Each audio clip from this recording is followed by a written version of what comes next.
Donc c'est dans Matthieu chapitre 10, verset 17.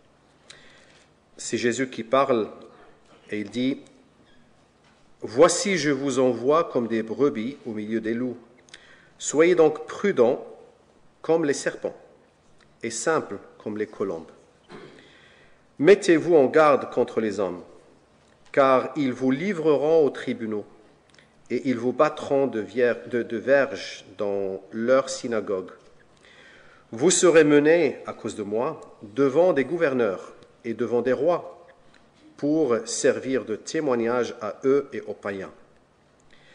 Mais quand on vous livrera, ne vous inquiétez ni de la manière dont vous parlerez, ni de ce que vous direz. Ce que vous aurez à dire vous sera donné à l'heure même, car ce n'est pas vous qui parlerez, c'est l'Esprit de votre Père qui parlera en vous. Le frère livrera son frère à la mort, et le père son enfant. Les enfants se soulèveront contre leurs parents, et les feront mourir. Vous serez haïs de tous, à cause de mon nom. Mais celui qui persévérera jusqu'à la fin sera sauvé. Quand on vous persécutera dans une ville, fuyez dans une autre. Je vous le dis en vérité, vous n'aurez pas achevé de parcourir les villes d'Israël que le Fils de l'homme sera venu. Le disciple n'est pas plus grand que le maître, ni le serviteur plus que son Seigneur. Donc pour ce qui reste, nous allons faire une lecture ensemble, Matthieu 2, les 18 premiers versets.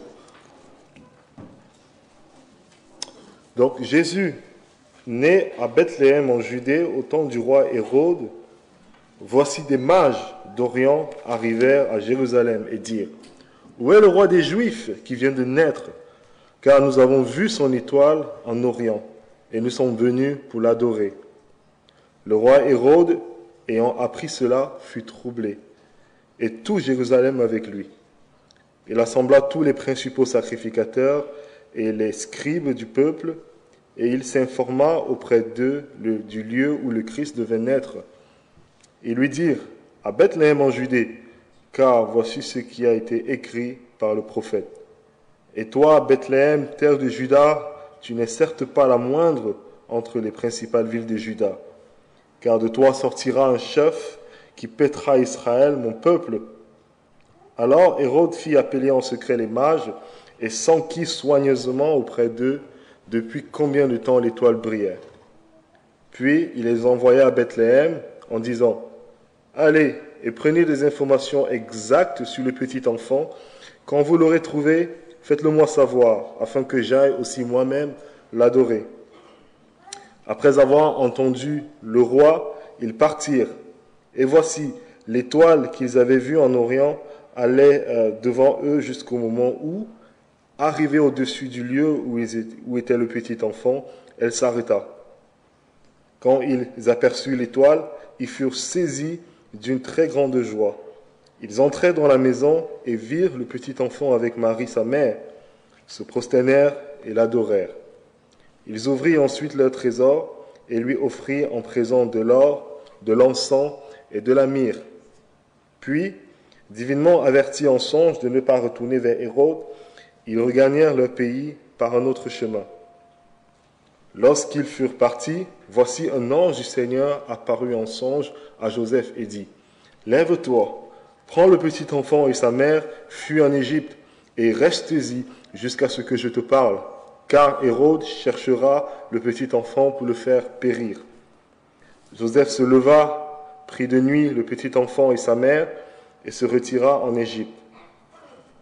Il y resta jusqu'à la mort d'Hérode, afin que s'accomplisse ce que le Seigneur avait annoncé par le prophète, « J'ai appelé mon fils hors d'Égypte. » Alors Hérode, voyant qu'il avait été joué par les mages, se mit dans une grande colère et il envoya tuer tous les enfants de 2 ans et au-dessous qui étaient à Bethléem et dans tout son territoire, selon la date dont il s'était soigneusement enquis auprès des mages. Alors s'accomplit ce qui avait été annoncé par Jérémie le prophète. On a entendu les cris à Rama, des pleurs et de grandes lamentations. Rachel pleure ses enfants, et n'a pas voulu être consolé, parce qu'ils ne sont plus. Jusqu'ici, la parole de Dieu. Je vous invite à prier avec moi et nous allons commencer. Seigneur, nous te disons merci pour Noël, merci pour ton incarnation, la joie de voir un sauveur, un roi parfait venir dans notre monde, lui qui n'a pas voulu s'élever au-dessus de tous, mais qui s'est donné en service pour ceux qui ne méritent pas. Nous voulons que tu nous aides ce matin, Seigneur, à être disposés à t'écouter. Parle-nous, transforme-nous par ces mots que nous venons de lire. Aide-moi, Seigneur, à avoir les mots justes pour transmettre ta gloire à nous tous qui sommes là ce matin, devant toi, à genoux au pied de ta croix, pour recevoir de toi. Et que le nom de Jésus-Christ, encore une fois de plus, soit glorifié ce matin. Amen. Alors, je me demande si, comme moi, vos Noëls d'enfance ont été bercés par la chanson La marche des rois mages. Est-ce que vous connaissez la chanson? La marche des rois mages. Je me disais bien qu'il fallait que je chante pour que vous vous rappelez. Ça commence comme ça. De bon matin, j'ai rencontré le train de trois grands rois qui marchaient sur le chemin, c'est ça? Qui fait un grand voyage. Exactement. De bon matin, j'ai rencontré le train de trois grands rois au-dessus du grand chemin. Voilà. Cette chanson parle de rois mages. Mais cette chanson contient au moins deux inexactitudes historiques. Si vous voulez, puisqu'on va parler des mages ce matin, c'est le thème de ce passage. Combien y avait-il de mages déjà dans le récit? Est-ce qu'il y en avait trois? Gaspard, Melchior, Balthazar, comme le dit la tradition. La réalité historique, c'est qu'on ne sait pas. On ne sait pas combien ils étaient. En fait, ils étaient plusieurs, on va le voir. Combien? 2, 3, 5, 20. Le texte ne nous dit pas. D'où vient donc l'idée qu'ils étaient trois? En fait, je pense que ça vient du nombre de cadeaux. Le nombre de cadeaux qu'ils ont offerts, parce qu'il y avait trois cadeaux dont les gens pensent qu'il devait y avoir trois mages. Mais moi, lors de mon dernier anniversaire, j'ai eu pas mal de cadeaux et ce n'était pas forcément proportionnel au nombre de personnes qui étaient là. Donc, trois grands rois, ce n'est pas nécessairement exact. Et de même, la désignation de roi, pourquoi est-ce qu'on les appelle les rois mages?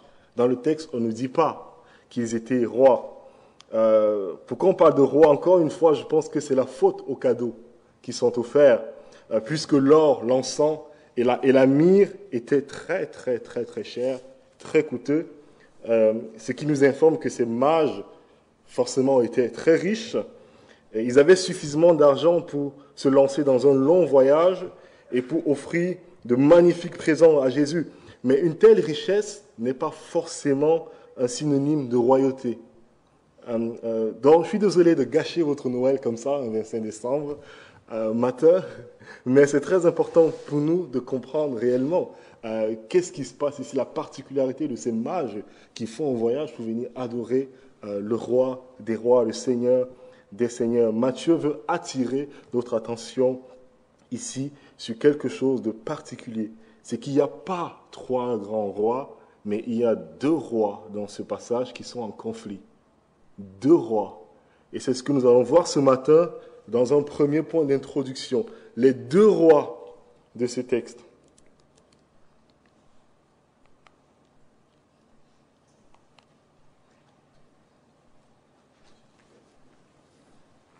Merci, Hicham. Donc, deux rois de ce texte, c'est ce qu'on voit dans le verset 1 donc, du chapitre 2. On nous dit que Jésus était à Bethléem, il est né à Bethléem en Judée, au temps du roi Hérode.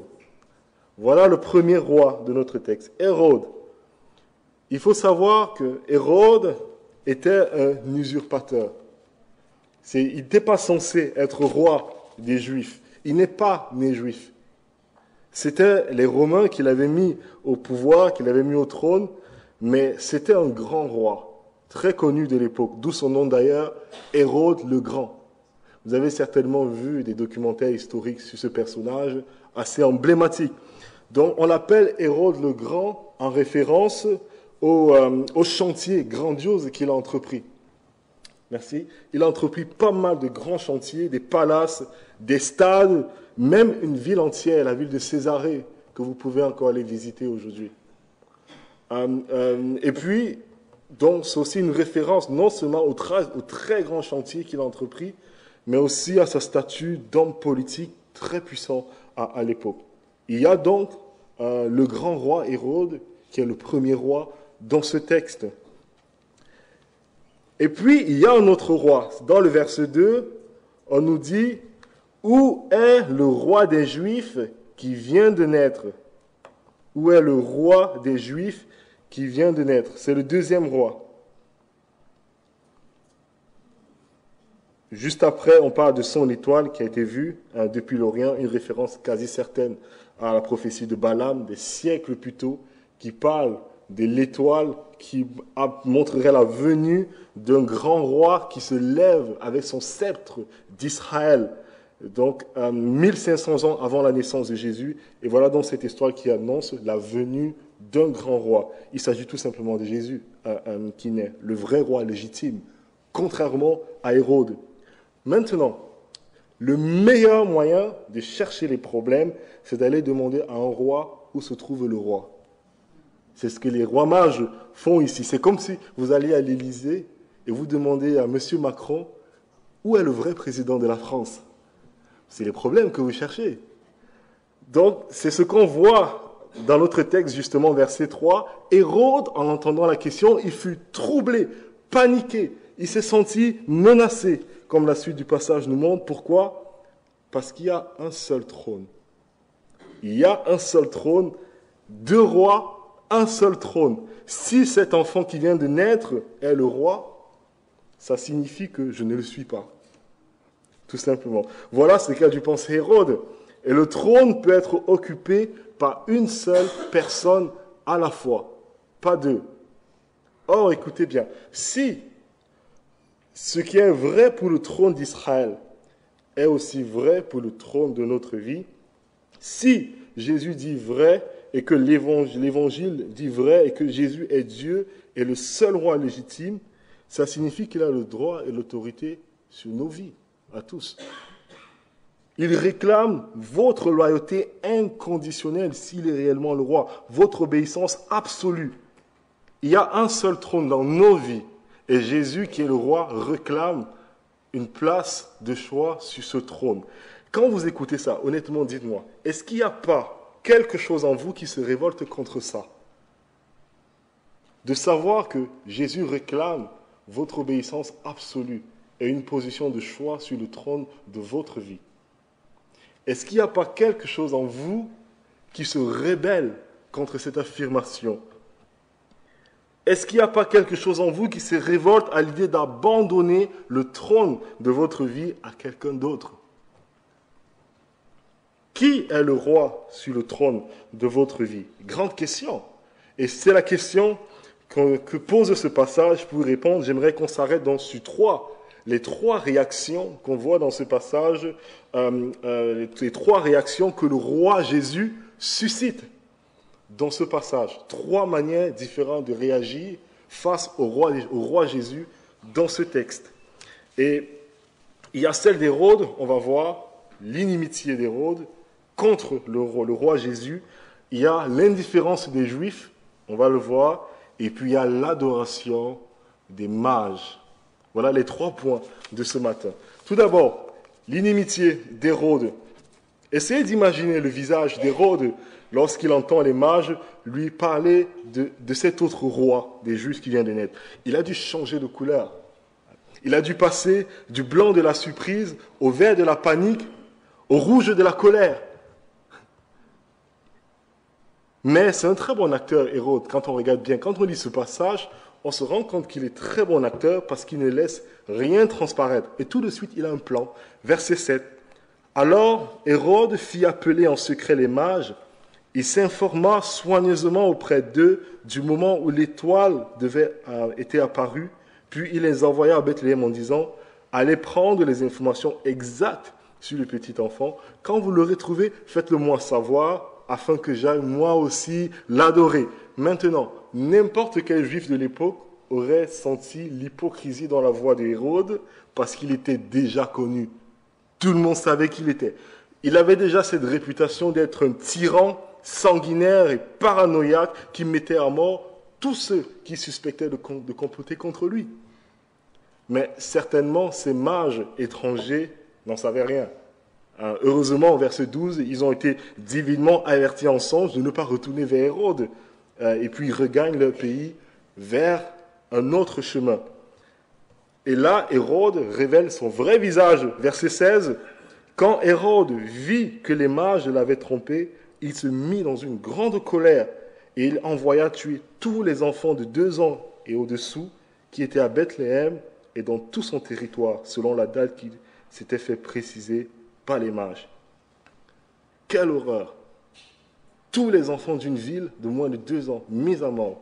Et malgré l'horreur de ce qui s'est passé ce jour-là, les historiens ne le mentionnent même pas tellement. Pourquoi? Parce que c'était tellement courant pendant le règne d'Hérode, il mettait tellement de personnes à mort que les historiens n'en parlent pas beaucoup. Et quand ils en parlent, ils passent très vite sur l'histoire. On a par exemple un exemple, un historien qui s'appelle Macrobe, pas Macron. Il parle d'un massacre d'enfants sous le règne d'Hérode, justement en Judée. Il dit ceci, il dit « Quand l'empereur Auguste César apprit que parmi les enfants de Judée de moins de 2 ans, qu'Hérode, roi des Juifs, fit tuer, se trouvait son propre fils. » Le propre fils d'Hérode, pas le fils de César. Le fils d'Hérode, Hérode a fait tuer des enfants, il y avait son fils dans tous les enfants qui ont été tués. Donc, quand César a pris ça, il dit « Il vaut mieux être le cochon d'Hérode que son fils. » Plus exactement, ce que César aurait dit, c'est « À la cour du roi Hérode, il vaut mieux être un cochon qu'un prince héritier. Car on y respecte au moins l'interdiction de manger du porc. » Sous-entendu, il n'y a pas d'interdiction de manger son propre fils. Pour voir la cruauté de l'homme. Donc Hérode, ici, mène une guerre ouverte contre le Messie. Et cet épisode d'Hérode, si vous voulez, s'inscrit dans la grande histoire de l'humanité, une histoire beaucoup plus grande sur le projet de Dieu depuis le début de l'humanité. Prenons un peu de la hauteur.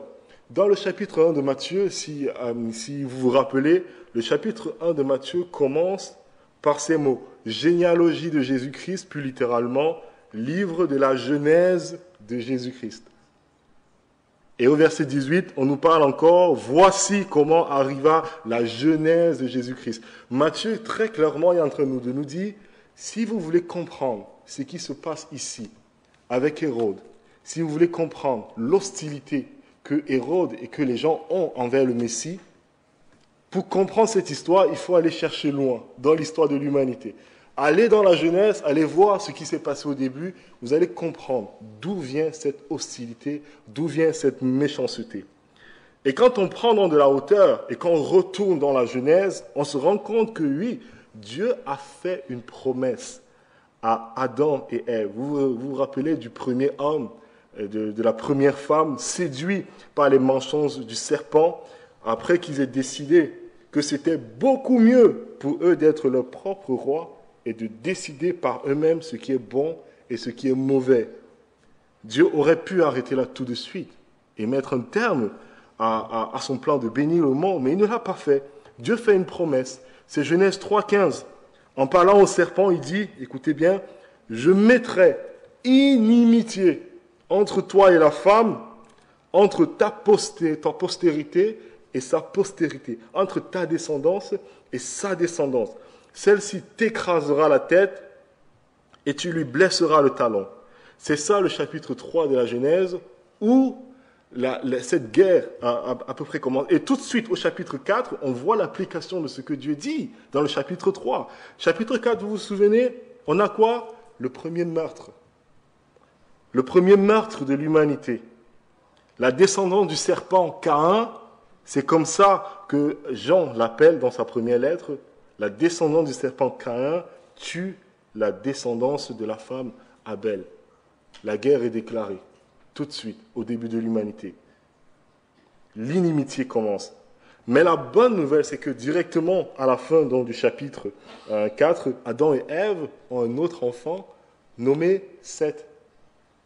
Et on nous dit que c'est là qu'on recommence à invoquer le nom de l'Éternel sur la terre. Une manière de dire, voilà où se trouve la postérité de la femme. Il n'est pas mort. Le plan de Dieu continue. La postérité promise est là, dans la lignée de Seth. Et tout de suite, qu'est-ce qu'on a au chapitre 5 de la Genèse après?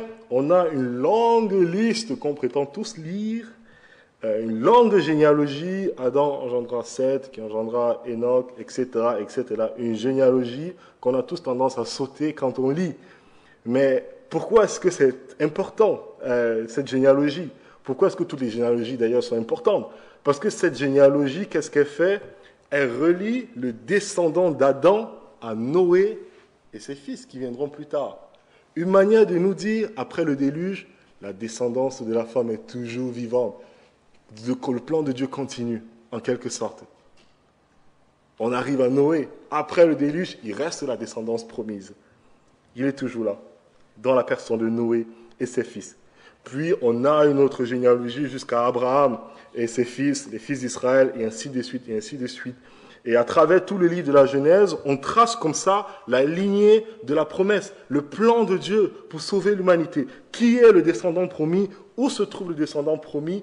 Et le prochain livre, après la Genèse, on a l'Exode. Au tout début, Exode 1, on apprend que les fils d'Israël sont maintenant en Égypte, qu'ils sont féconds, ils se multiplient comme de la poussière, mais tellement. Et la promesse est en train de continuer. Mais que fait le Pharaon tout de suite? On nous dit que le Pharaon a donné l'ordre de tuer tous les enfants mâles de moins de 2 ans.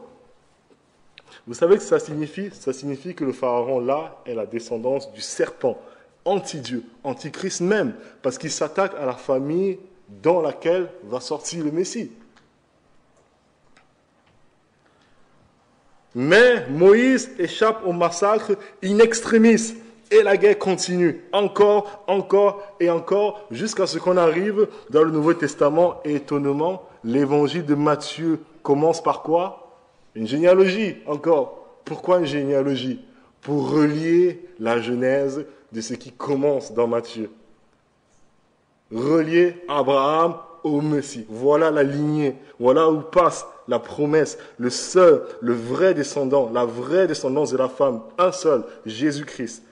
Et que se passe tout de suite après, sans surprise, Hérode essaie de faire exactement ce que Pharaon a voulu faire à l'époque. Il donne l'ordre de tuer tous les enfants mâles de moins de 2 ans. Mais Jésus, comme Moïse avant lui, échappe au massacre par un nouvel exode, non pas hors d'Égypte pour aller dans la terre promise, comme ont fait les Israélites, mais cette fois-ci hors de la terre promise pour aller en Égypte. On peut faire tellement de liens comme ça dans la Bible. Et je ne sais pas si vous réalisez comment ce livre est d'une cohérence, la Bible. C'est juste exceptionnel de savoir que des personnes, à travers l'histoire, plus de 2000 ans d'écart, ont écrit la même histoire sans se connaître, en étant dans des cultures complètement différentes. Des personnes, des figurants même, comme le pharaon d'Égypte, ou même Hérode le Grand, qui n'ont rien écrit dans la Bible, participent à une histoire sans même le savoir. Quelle preuve avons-nous de plus grand que la Bible vient réellement de Dieu, a été inspirée par Dieu? S'il n'y a pas un auteur divin au-dessus de nous, comment c'est possible? C'est juste exceptionnel de voir qu'on a une seule et même histoire et comment depuis toujours cette hostilité, cette inimitié entre la descendance du serpent, entre parenthèses, et la descendance promise sont toujours en guerre. Mais quel est l'intérêt de tout ça? Quel est l'intérêt donc de prendre de la hauteur, de faire ce survol de la Bible? Qu'est-ce que ça nous dit? Ça nous dit que l'histoire d'Hérode ici est l'histoire de la race humaine. Tout simplement. C'est l'histoire de la race humaine. La réaction d'inimitié d'Hérode à Jésus ici est celle que chacun de nous pouvons avoir. C'est l'histoire de l'humanité depuis le péché. En Romains 8, 7, Paul nous dit qu'il y a dans la nature humaine, il y a dans le cœur de chaque homme, de chaque femme, de chaque enfant se trouve une inimitié, une haine envers Dieu. Et il ajoute qu'elle ne se soumet pas à la loi de Dieu et qu'elle n'est même pas capable de se soumettre à la loi de Dieu. En bref, au plus profond de nous se trouve le réflexe du « personne ne peut me dire ce que je dois faire ». Personne ne peut me dire ce que je dois faire. Nous sommes tous comme ça. Vous en doutez? Je ne pense pas. Je ne pense pas. Juste prenons nos enfants, ces charmantes petites créatures. Quand vous dites à un enfant, vous êtes un parent et vous demandez à votre enfant de faire quelque chose qu'il ne veut pas faire, qu'est-ce qu'il va vous répondre? Non. Un non bien sec. Ou bien pourquoi? Ou j'ai pas envie.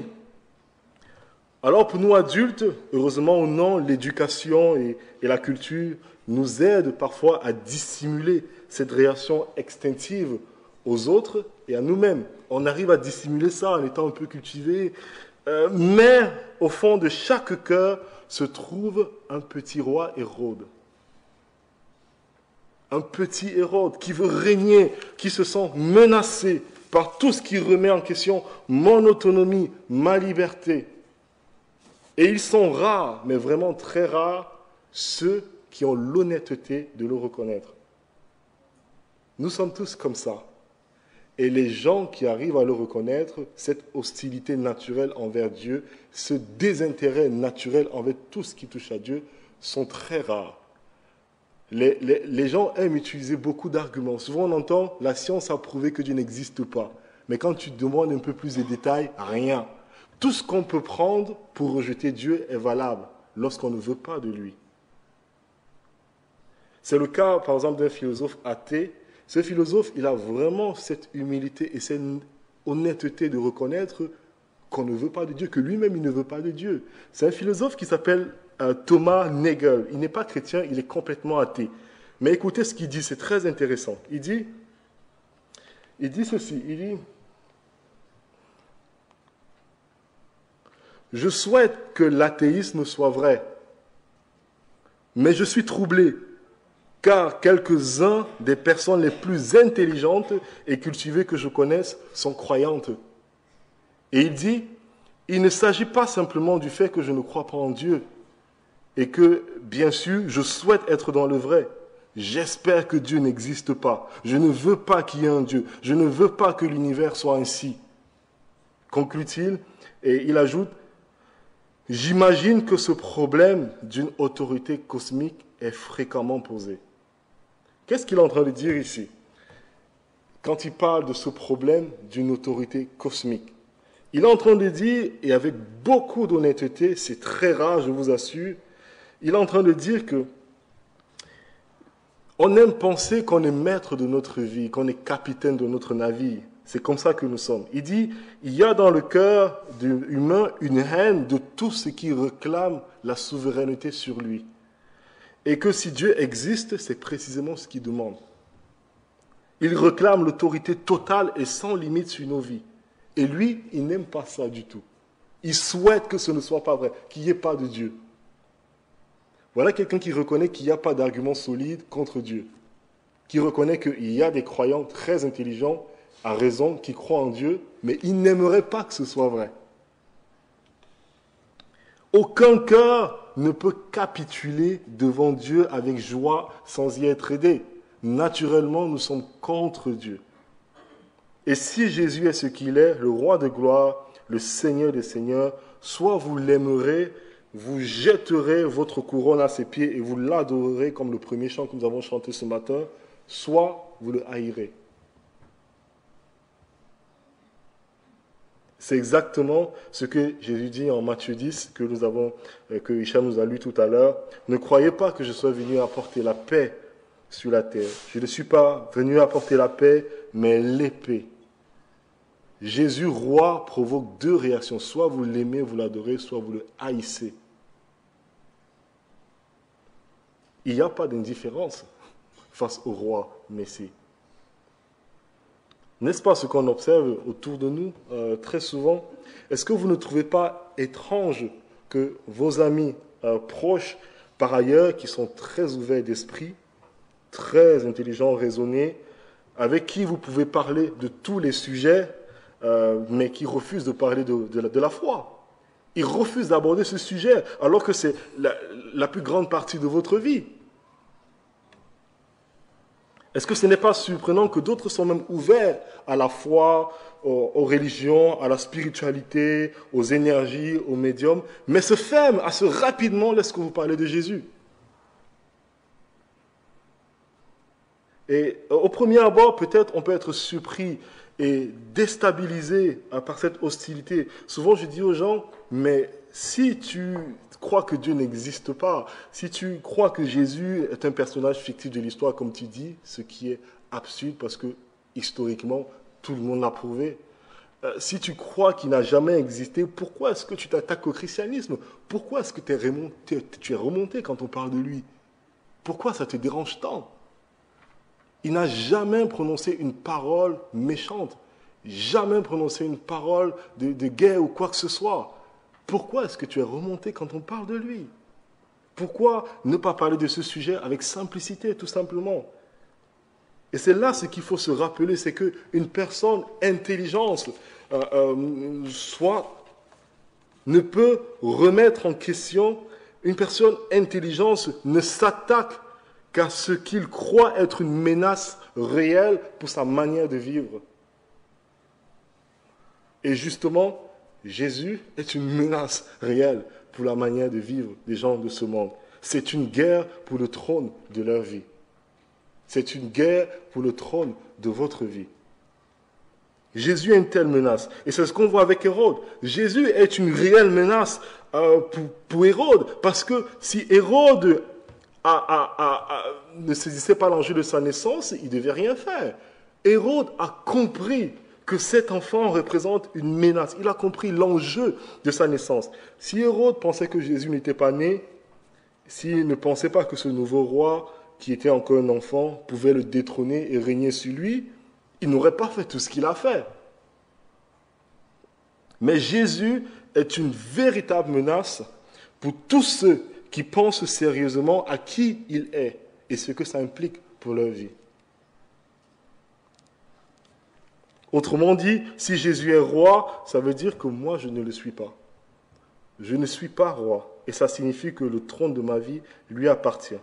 Donc ça, c'est la première réaction qu'on voit dans cette histoire, l'inimitié du roi Hérode. Mais il y a une deuxième réaction. Une deuxième réaction qu'on voit, c'est celle des Juifs, l'indifférence des Juifs. Regardez, que répond Hérode quand les mages arrivent en ville et lui disent où est le roi, le Messie? Qu'est-ce qu'il répond? Rien. Il n'a aucune idée, absolument aucune idée. Il n'a aucune connaissance des Écritures juives. Et donc, qu'est-ce qu'il fait? Il appelle des experts de la loi. Verset 4, il rassembla tous les chefs des prêtres et les spécialistes de la loi que comptait le peuple et leur demanda où le Messie devait naître. Donc, les scribes et les spécialistes de la loi, les pharisiens, comme on appelle souvent dans le Nouveau Testament, connaissaient très bien le dossier. Ils le connaissaient par cœur. C'était ceux qui passaient des journées entières à étudier, à écrire la loi, mot par mot, ligne par livre. Ils pouvaient vous dire qu'il y avait exactement 613 commandements dans l'Ancien Testament. Ils pouvaient tous les citer. C'était les professionnels de la Bible. Pour eux, pas besoin d'ouvrir le rouleau du prophète Michée pour savoir que c'était à Bethléem que le Messie devait naître. Ils le savaient. Ce qui était un dilemme pour Hérode était un jeu d'enfant, c'est une devinette d'enfant pour eux. Ils connaissaient tout. Et donc, on peut les imaginer là en rang devant Hérode. Et quand Hérode leur pose la question, où va venir le Messie, ils sont là tout excités devant le buzzer comme un quiz télévisé. Ils sont prêts à donner la réponse. Question pour un champion. Dans quelle ville vient le Messie? Ils appuient. Bethléem, Bethléem, Bethléem. C'est tout? C'est que ça la question. On vient à peine de se chauffer. Ils connaissaient toute la loi, toute l'écriture. Et ce que j'essaie de montrer ici, ce n'est pas surprenant qu'ils aient la réponse à la question. Ce qui est surprenant, c'est ce qu'ils font de la réponse à la question. Une indifférence totale. Ils n'ont rien à faire. Et c'est d'autant plus frappant quand vous comparez aux rois mages qu'on va voir tout à l'heure, qui sont venus d'Orient. Malgré leur connaissance minimale de l'écriture. Comme dit la chanson de Noël qu'on a chantée au début, ils ont traversé des lacs, des montagnes, des fleuves, des plaines pour trouver le Messie. La persistance de ces marches. Et à l'inverse, ces experts religieux ont appuyé sur le buzzer, ils ont reçu le prix et ils sont retournés s'enterrer sous une pile de rouleaux. Comme dit Paul en 2 Timothée 3,7, ils étaient toujours en train d'apprendre sans jamais arriver à la connaissance de la vérité. Même les habitants de Jérusalem qui ont entendu certainement cette histoire, personne n'a pris la peine de se déplacer et d'aller chercher à Bethléem s'il y avait un Messie. Est-ce que ce n'est pas une mise en garde que Dieu nous adresse? Parce qu'il y a beaucoup de gens comme ça dans l'Église. Est-ce que ce n'est pas une mise en garde? Beaucoup de gens dans l'Église ont une indifférence quand on regarde bien à Jésus.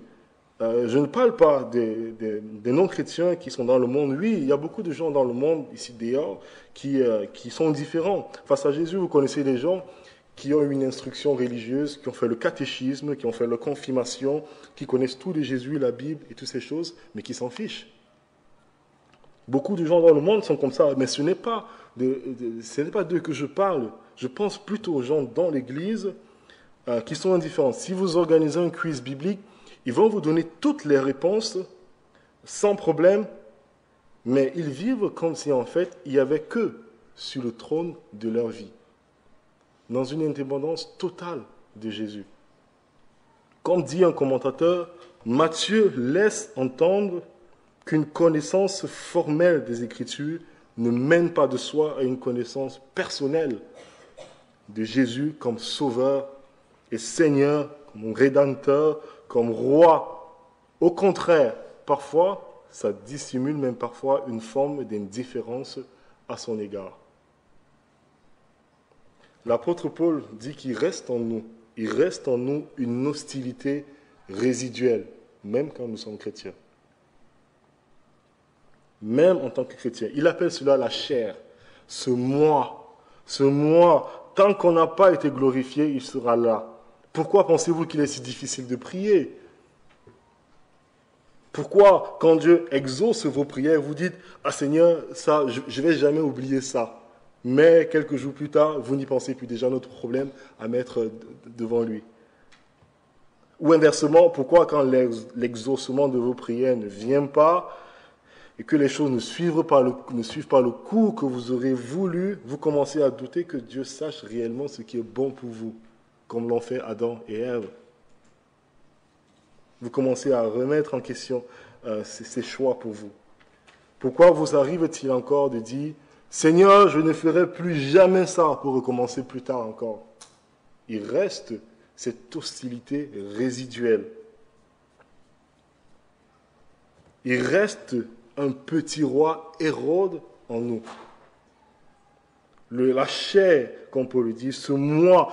Et si, par l'Esprit de Dieu, je ne mets pas à mort ce moi toujours naissant, si je ne m'abandonne pas délibérément le trône de ma vie à Jésus, si je ne fais pas ça, ce petit roi Hérode va grandir jusqu'à prendre toute la place. Et peut-être je serai toujours dans l'église, je vais gonfler les rangs de l'église, j'aurai des Bibles en main, j'aurai des réponses à toutes les questions posées sur la foi, je vais m'engager dans plein d'activités dans l'église, mais sans connaissance personnelle de Jésus comme mon roi et tout ce que ça implique pour ma vie. Suis-je prêt à connaître Jésus? Pas juste des choses sur Jésus, mais connaître Jésus lui-même, personnellement. Comme c'est le cas de ces experts de la loi qui connaissaient des choses sur Jésus, mais qui ne le connaissaient pas personnellement. Mais suis-je prêt à connaître Jésus comme mon roi et lui abandonner le trône de ma vie? Ou est-ce que je suis en train de garder Jésus à distance de certains domaines de ma vie où je ne suis pas prêt à vivre pour lui? Parce que le prix semble élevé, c'est trop coûteux de faire ça. Ce n'est pas toujours facile. Même pour nous encore croyants, il y a quelque chose en nous qui se révolte encore contre lui. Et la question donc qu'on doit se poser ce matin, c'est comment est-ce que je peux accepter d'abandonner totalement le trône de ma vie à Jésus? Est-ce qu'il y a quelque chose qui puisse m'aider à le faire? Je reconnais qu'il y a cette hostilité en moi, mais comment est-ce qu'il y a quelque chose qui puisse m'aider à abandonner toute ma vie entre les mains de ce roi? Est-ce qu'il y a quelque chose qui puisse me faciliter les choses? Et c'est ce qu'on va voir maintenant avec la troisième réaction dans ce texte. C'est la réaction que Jésus suscite auprès des mages. Donc, l'adoration des mages, vous allez voir, c'est très court, on va finir avec. Donc, on peut répondre à Jésus avec hostilité, inimitié. C'est ce qu'a fait Hérode. On peut répondre à Jésus avec indifférence. Ce qu'ont fait les Juifs. Ces deux choses sont en fait une même manière de rejeter son règne. Ou bien on peut répondre à Jésus avec adoration, comme l'ont fait les rois mages ici. Nous pouvons l'adorer, verset 11. Les rois mages, ils entraient dans la maison, virent le petit enfant avec Marie sa mère, se prosternèrent et l'adorèrent. Ensuite, ils ouvrirent leur trésor et lui offrirent en cadeau de l'or, de l'encens et de la myrrhe. Alors, on voit toute une symbolique dans ces trois cadeaux, l'or, la myrrhe, l'encens. Mais très franchement, je pense que la seule chose dont on peut être sûr, c'est que c'était des cadeaux extrêmement coûteux qu'on n'offrait qu'à des rois. On n'offrait pas ça à tout le monde. Ce qui veut dire que si ces mages avaient été des rois, certainement ils auraient pris leur couronne, jeté aux pieds de Jésus, et c'est ça qu'ils font. Ils se prosternent et ils l'adorent comme roi. Quand on voit le long voyage qu'ils ont entrepris, leur persistance à trouver le Messie, je ne suis pas loin d'être d'accord avec un auteur qui dit que nulle part nous ne voyons une foi aussi grande que celle-ci, donc tout le récit de la Bible. Mais ce qui rend leur foi extraordinaire, ce n'est pas tant ce qu'ils font, mais qui ils sont. Est-ce que vous avez réfléchi à qui sont ces rois mages? En réalité, c'est surprenant. Qui ils sont? Deux choses en particulier qu'on sait d'eux. Réfléchissez. Qui sont ces gens qui adorent le roi des Juifs? Est-ce que ce sont les scribes du peuple juif qui l'adorent? Non. Est-ce que ce sont les Juifs eux-mêmes de Jérusalem qui l'adorent? Non. Ce sont des mages d'Orient. D'Orient. Des païens d'entre les nations. Des païens, des impurs aux yeux des Juifs, qui adorent le roi des Juifs. Mais plus que ça, ensuite, on apprend que ce sont des pécheurs d'entre les nations. Des pécheurs, pourquoi? À cause de leur occupation. Réfléchissez, quand je vous dis mage d'Orient, qu'est-ce que ça évoque en vous? Mage, magie, magicien. Le mot, en fait, en grec, magos, peut désigner des magiciens, des astrologues, des devins, des experts en interprétation des rêves, des présages et d'autres phénomènes paranormaux. Ça peut expliquer comment ils ont été au courant qu'une étoile pouvait parler d'un roi. Donc, c'était des magiciens, experts dans toutes ces choses paranormaux, en interprétation de rêves et autres. Toutes ces pratiques, bizarrement, sont sévèrement condamnées dans la Bible. Donc, c'était de vrais pécheurs. Je vous donne juste un exemple. Dans Deutéronome 18, on a ce texte qui nous dit qu'on ne trouve chez toi personne qui exerce le métier de devin, d'astrologue, d'augure, de sorcier, de magicien, personne qui consulte les esprits et les spirites, personne qui interroge les morts. En effet, celui qui fait cela fait horreur à l'Éternel. Qui étaient ces hommes qui arrivent d'Orient et qui se prosternent pour adorer Jésus? C'étaient des magiciens, païens, impurs, non-juifs. C'est juste surprenant. Et je ne sais pas si vous réalisez à quel point la crèche de Noël que nous avons là et que nous avons partout est un scandale à l'époque. Je ne sais pas si vous réalisez. Vous avez une mère adolescente, vous avez un enfant bâtard né en mariage, et vous avez des magiciens sorciers païens prosternés à ses pieds. Pour n'importe quel observateur juif à l'époque, c'est un scandale, cette histoire. C'est assez incroyable. Quelle image scandaleuse, mais quelle image parfaite de la sorte de roi qu'est Jésus. C'est juste impressionnant. Abandonner le trône de sa vie à Jésus, comme les mages l'ont fait, n'est que possible si vous réalisez la sorte de roi qu'il est réellement.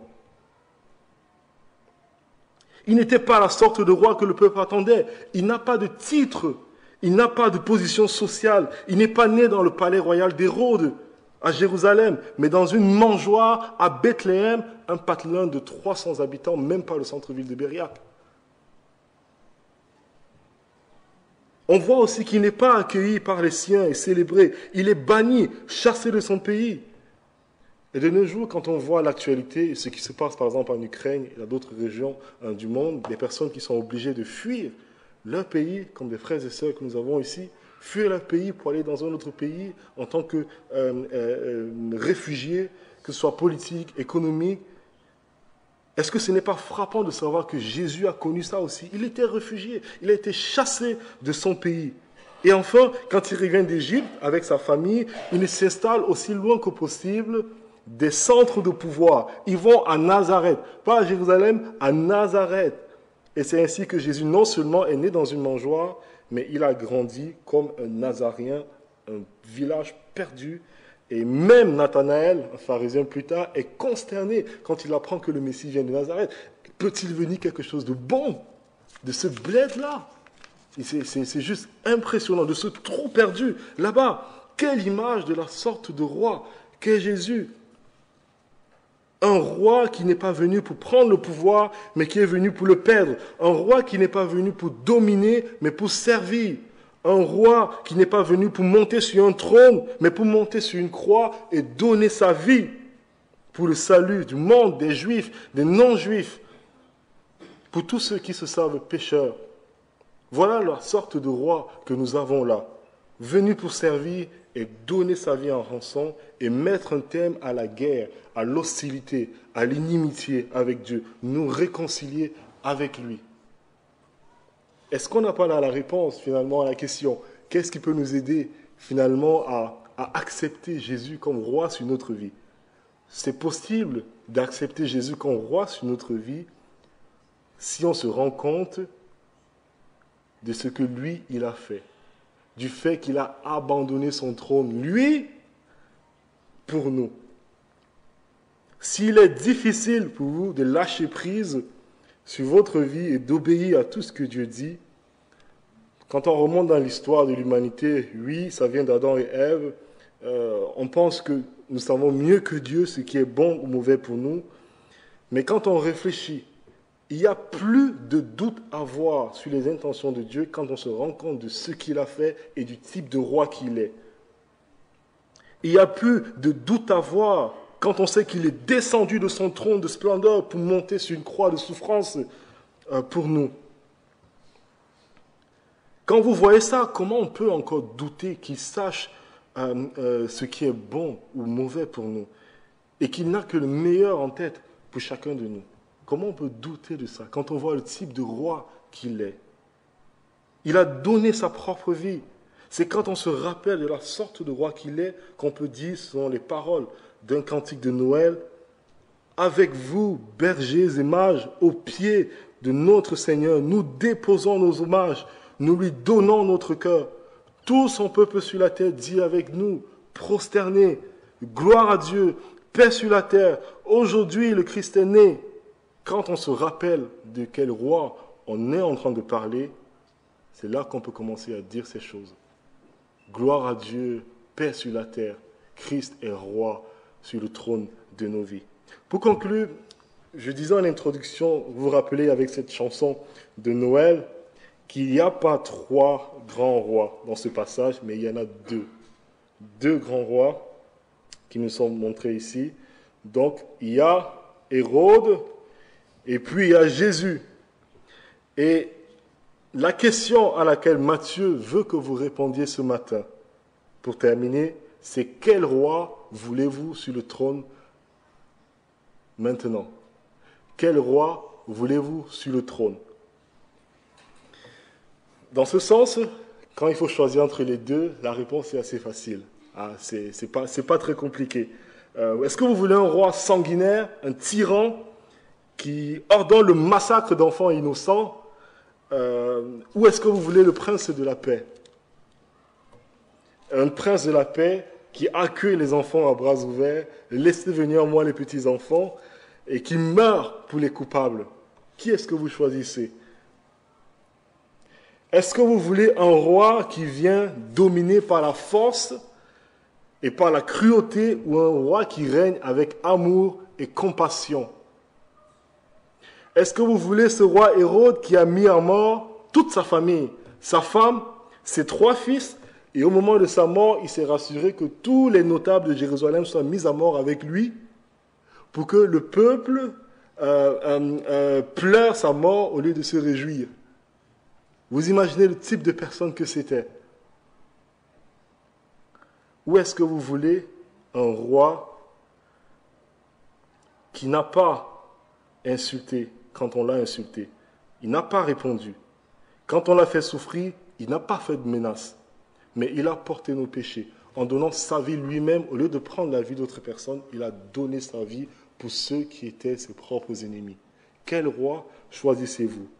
En quelque sorte, est-ce que vous choisissez le grand méchant loup ou le bon berger? Quand on pense à la question comme ça, c'est très facile. Mais rappelez-vous, si on change Hérode et on vous met vous, sachant qu'il y a un petit Hérode en chacun de nous.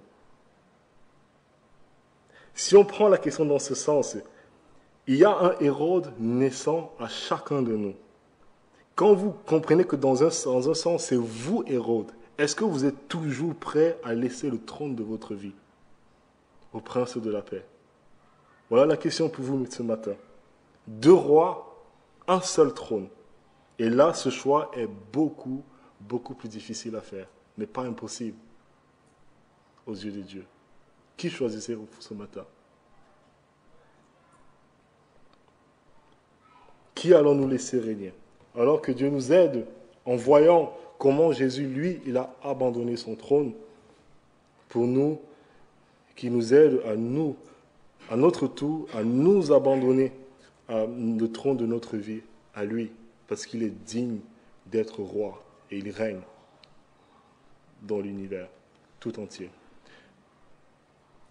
Je vous invite à prier. Seigneur, nous te disons merci pour le roi que tu es. Et c'est juste triste, Seigneur, quand on voit à quoi ressemble le cœur de l'homme. Depuis toujours, depuis le début de l'histoire de l'humanité, nous sommes rois sur nos propres vies, nous détruisons, nous haïssons, nous faisons tout pour notre propre gloire, avec une vie que tu nous as donnée, un corps que tu nous as donné, un monde que tu nous as donné. Nous le volons et nous bâtissons notre propre gloire au lieu de réaliser quel roi adorable, quel roi de paix, de justice, d'amour et de compassion tu es. Nous te bénissons de ce que tu ne nous as pas traités comme nos péchés méritaient. Mais tu as été ce roi de compassion qui est allé jusqu'à porter la peine capitale sur lui, celle que nous méritons, pour nous réconcilier avec lui. Nous te prions dans ce matin, Seigneur, que tu nous fasses réaliser à quel point tu es bon pour nous et à quel point sans toi nous sommes perdus. En cette période de Noël, Seigneur, alors que nous allons fêter, passer des moments avec la famille, des amis, manger, rappelle-nous quel privilège nous avons de te connaître. Toi, le vrai roi, le roi de paix, celui qui donne la paix et le repos à nos âmes. Béni sois-tu de ce que tout est possible à toi et que nous attendons en toi, Seigneur, pour faire venir à toi même les cœurs les plus durs. Dans tout cela et dans tout ce que nous avons dit ce matin, que la gloire te soit donnée, toi seul, notre Seigneur, notre Dieu, notre Roi. Dans le nom de Jésus. Amen.